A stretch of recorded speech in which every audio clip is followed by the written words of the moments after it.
If your plant has brown, crispy edges, the first thing you're about to do is probably the thing that kills it. Most people see a dry-looking leaf and reach for the watering can. Stop. On a lot of houseplants, crispy tips don't mean the plant is thirsty. They mean the roots are drowning. And more water just finishes the job. And that's the part nobody tells you. Brown tips are a symptom, not a diagnosis. They show up for at least 7 completely different reasons, and half of those get worse the second you water them. So how do you tell which one you're actually dealing with before the next leaf curls up and goes brown? That's the whole video. My granddad had a trick for this. He kept an old 10-penny nail in his overalls, and when a plant started browning, he'd push it deep into the soil, pull it out, and smell it. Sour, like vinegar, meant the soil was rotting from too much water. Dry and dusty meant the plant was actually starving. I thought it was nonsense until I tried it on a half-dead maidenhair fern. I pulled the nail out, and there was black, wet gunk clinging to the end. Those roots were sitting in a swamp. I'd have watered it. That's the trap with brown tips. Same symptom, completely different causes, and the fix for one is poison for the next. Here are 7 of them and exactly what to do for each. No chemicals, nothing the dog can get into. Number 1, it's touching a cold window.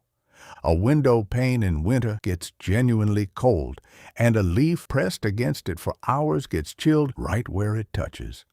I've seen a split-leaf philodendron by a drafty front door go dark and dry in a patch shaped exactly like the spot resting on the glass. Same thing happens when a leaf gets knocked every time someone squeezes past it in a hallway.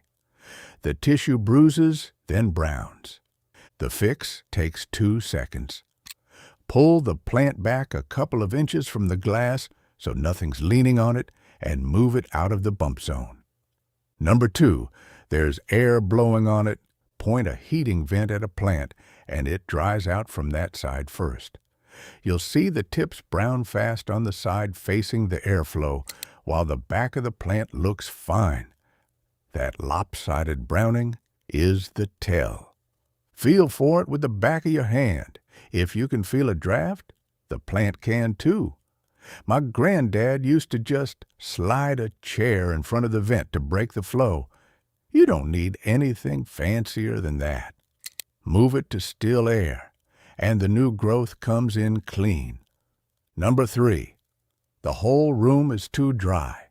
When the air isn't moving, but it's still bone dry, the browning starts at the very edge of the oldest leaves and creeps inward while the middle stays green. We lost a calathea to this one winter. The leaves rolled up like dry cigars. Here's where most people go wrong. They missed it. Misting does almost nothing. The water's gone in a few minutes, and damp leaves overnight are how you invite fungus. Do a pebble tray instead. Shallow tray, fill it with stones, add water to just below the top of the rocks, and set the pot on top. The water evaporates slowly and sits a humid pocket right around the leaves without the roots ever sitting in it. Cluster your plants together, too. They raise the humidity for each other. Number 4, you're feeding it too much. Grab the cheap blue powder fertilizer, mix it strong because more must be better, right? A week later, the tips start burning. Check the soil surface and the rim of the pot. See that crusty white residue? That's salt. Those salts build up and pull moisture straight back out of the root tips. You are, in effect, salting your own plant. We did this to a peace lily once, hoping it would rescue a yellow leaf. It did the opposite. If you see the white crust, take the pot to the sink and run plain water through it 3 or 4 times to flush the salt out. From then on, feed it half the strength on the label, never onto dry soil, and stop completely in winter, when the plant's resting anyway. You cannot force-feed a sick plant back to health. it just makes things worse. Number 5. It's stuck in too small a pot. Leave a plant in the same pot for years, and the roots eventually crowd out the soil entirely. There's no dirt left to hold water. You'll spot roots poking out the drainage holes, and the pot dries out almost the moment you water it. The roots are so packed they can't take a drink, so the tips go dry. We once had a spider plant crack its clay pot with an actual pop from the root pressure. Move it up one pot size, just one, nothing dramatic. Slide it out, gently tease those circling roots loose so they stop strangling each other, and pack fresh soil into the gaps.